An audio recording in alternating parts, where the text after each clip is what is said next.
Hi, welcome to mix media. இந்த வெயிலுக்கு ரொம்பவே ஜில்லுன்னு இருக்கிற மாதிரி ஒரு ஐஸ்கிரீம் தான் இப்போ நம்ம ரெடி பண்ண போகிறோம். வெண்ணிலா ஐஸ்கிரீம் அப்புறம் சாக்லேட் ஐஸ்கிரீமும் ரெடி பண்ண போகிறோம். இதுக்கு ரொம்ப தேவையான முக்கியமான இன்க்ரீடியண்ட் என்னென்னா பால்.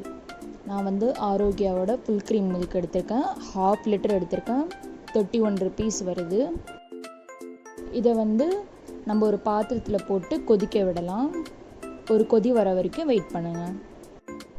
நான் ஹையில் வச்சுருக்கேன். ஹையில் வச்சுட்டு நீங்கள் கலந்து விட்டுக்கிட்டே இருக்கணும் ஸ்டார்டிங்லேருந்தே. அப்போ தான் அடி பிடிக்காமல் இருக்கும். இது ஃபுல் க்ரீம் மில்க்குன்றனால தண்ணி ரொம்ப கம்மியாக தான் இருக்கும். ஸோ அடி பிடிச்சிரும் டக்குன்னு. ஒரு கொதி வந்த அப்புறம் நீங்கள் சிம்மில் வச்சுக்கோங்க. சிம்மில் வச்சுட்டு 2 டேபிள் ஸ்பூன் கார்ன்ஃப்ளவரை ஒரு சின்ன கிண்ணத்தில் போட்டிருக்கேன்.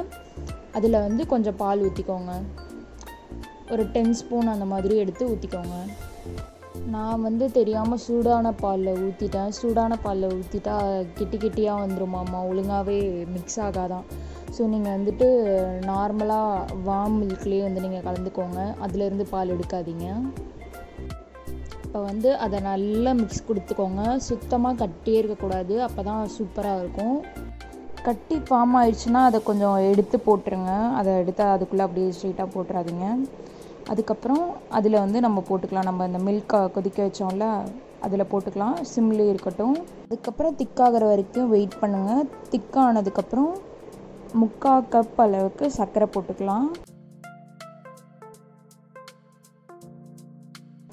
நல்லா அந்த சர்க்கரை கரையிற வரைக்கும் நல்லா ஸ்டிர் பண்ணிகிட்டே இருங்க, கலந்து விட்டுக்கிட்டே இருங்க.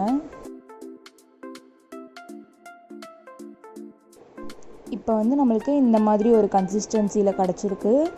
அதுக்கப்புறம் நம்ம அந்த கேஸ் ஆஃப் பண்ணிவிட்டு கூல் ஆக விட்டுருங்க. கம்ப்ளீட்டாக ஃபுல்லாக கூல் ஆகணும். இப்போ கூல் ஆகிடுச்சு. இதை மிக்ஸி ஜாருக்கு ட்ரான்ஸ்ஃபர் பண்ணிக்குவோம். நான் பாதி வெண்ணிலா பாதி சாக்லேட் ஐஸ்கிரீம் செய்ய போகிறேன். ஸோ பாதி மட்டும் இப்போ எடுத்துக்கிறேன். இது வெண்ணிலா ஐஸ்கிரீமுங்கிறதுனால நான் வெண்ணிலா எசன்ஸ் சேர்த்துக்கிறேன். ஒரு 1/2 டேபிள் ஸ்பூன் இல்லைன்னா 1 டீஸ்பூன் அளவுக்கு கொஞ்சமாக சேர்த்தா கூட போதும். உங்கள்கிட்ட வெண்ணிலா எசன்ஸ் இல்லைன்னா ஏலக்காய் பவுடர் கூட போட்டுக்கலாம். அப்படி இல்லைன்னா எதுவுமே தேவையில்லை, ஜஸ்ட் நீங்கள் அப்படியே எடுத்துக்கலாம். இதை நான் ஒரு ஏர்டைட் கண்டெய்னரில் மாற்றிக்கிறேன். கண்டிப்பாக ஏர்டைட் கண்டெய்னர் தான் யூஸ் பண்ணணும், இல்லைன்னா ஐஸ் மாதிரி ஆகிடும். ஓகே, இப்போ நெக்ஸ்ட்டு நம்ம சாக்லேட் ஐஸ்கிரீம் செஞ்சிடலாம்.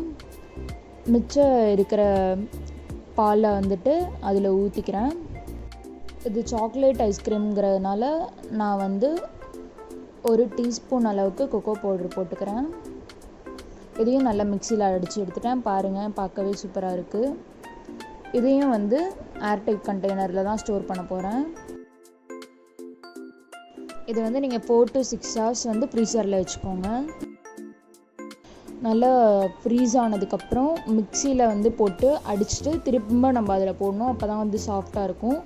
1 டைம் போட்டால் கூட போதும். நான் ஒரு 2 times போட்டேன். நமக்கு 30 rupeesக்கு நிறையவே ஐஸ்கிரீம் கிடச்சிருக்கும். உங்களுக்கு பார்த்தாலே தெரிஞ்சிருக்கும். இதோ நம்ம ஜில்லுன்னு சாக்லேட் ஐஸ்கிரீம் ரெடி ஆகிடுச்சு. இப்போ இதை நான் ஸ்கூப் பண்ணி காமிக்கிறேன். கொஞ்சம் மட்டமாக தான் ஸ்கூப் பண்ணியிருப்பேன், அட்ஜஸ்ட் பண்ணிக்கோங்க. செம்மையாக வந்திருக்கு. அடுத்து வெண்ணிலா ஐஸ்கிரீமையும் பார்த்துடலாம். எனக்கு இதை ஸ்லைஸ் பண்ணணும்னு ஆசையாக இருந்துச்சு. ஸோ நான் அதை எடுத்து ஸ்லைஸ் பண்ணி காட்டுறேன்.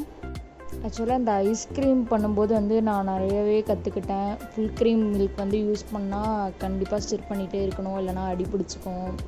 அடுத்தது சூடான பாலில் கார்ன்ஃப்ளவர் எடுத்து மிக்ஸ் பண்ணோன்னா கட்டி தட்டிடும்.